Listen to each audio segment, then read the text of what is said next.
Welcome to the green bean patch and the living bean poles. We cut these bean poles and I brought them in and I stuck them in the ground the day we cut them, and they started growing, and my wife makes fun of me saying, even your bean poles grow, you're such a good gardener. So whatever that means is fun. But the beans are done now, and we haven't picked beans for over a month because we're letting them dry for seed. So the ones that look good, the nice dried pods that are going to have a good seed inside, I'm picking those off like this right here. Just come through here and I'll pull them off. And if I don't like the way they look, then I don't pick them off. Like these little dinky ones right here, I'm not going to pick those ones. I'm not worried about those. And if they still look pretty green, I probably won't pick them. So that looks like I've got most of them. Here's some big ones down here. See if they're nice and big and long like this one right here. I want that one for sure. This one down here looks like it's good. The big, beautiful, long ones is what we want because those are the genetics we want. There's one on the ground. And that one looks okay. It's not as long, but sometimes it's hard to get a hold of them. And then we just put them in our bucket here. Right there. And now that's pretty much done. Let's just look at the seeds inside real quick. And then while I'm doing a class, because I like to do classes, take classes in the winter, watch webinars and listen to audiobooks, then I just shell them out like that. So there they are. So these are beautiful green beans that we are adapting to the climate in this greenhouse. So as we save this seed, year after year after year, they will acclimatize to this greenhouse. And any of them that die from disease, I won't save those from seed because they're not going to produce seed. If they die from a pest, they won't produce good seed because they won't be alive because the pest killed them. So I let pests kill them, I let disease kill stuff, and then I get the resistant genetics. So these right here will go into the bucket right here. And the vines right here, I get a big handful and I throw it on the compost, but I'll show you what I do here.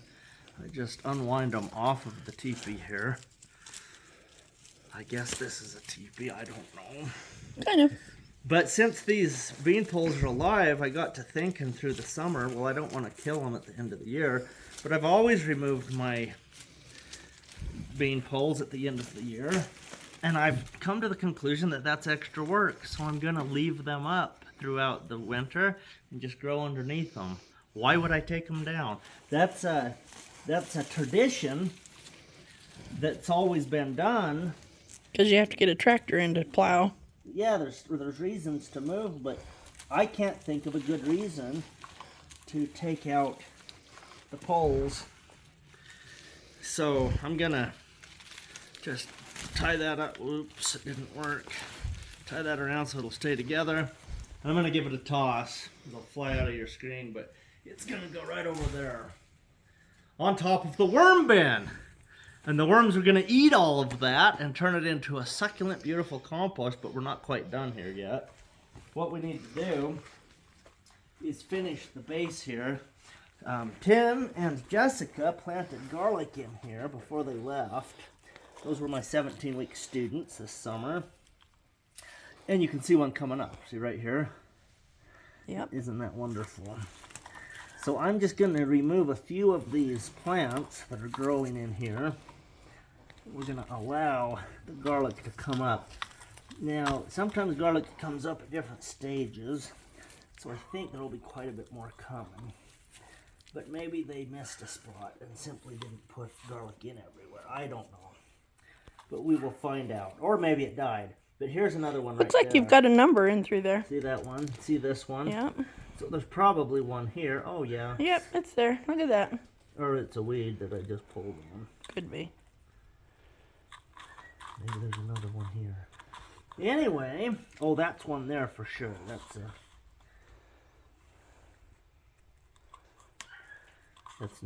a curly dog.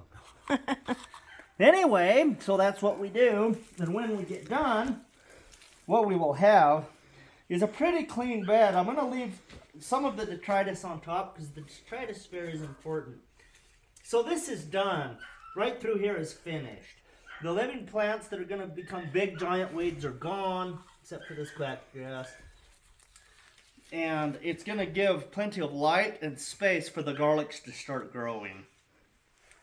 So if I see that the garlic is getting crowded by a plant growing, I'll remove those plants, because the main crop here is the garlic that we want to grow and to thrive. So this is how it looks when it's done.